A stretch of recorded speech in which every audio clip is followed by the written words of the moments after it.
Hey everyone, welcome to another video. In this video, I'm going to show you how to change Google Forms date format.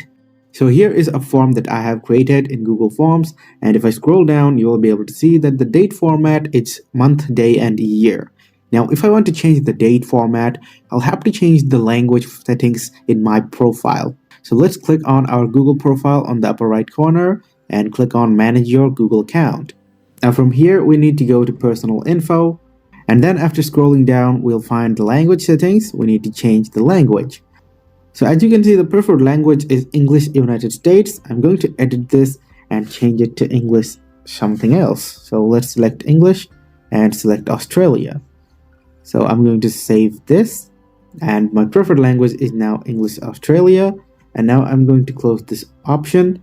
Now let's go ahead and refresh this Google form.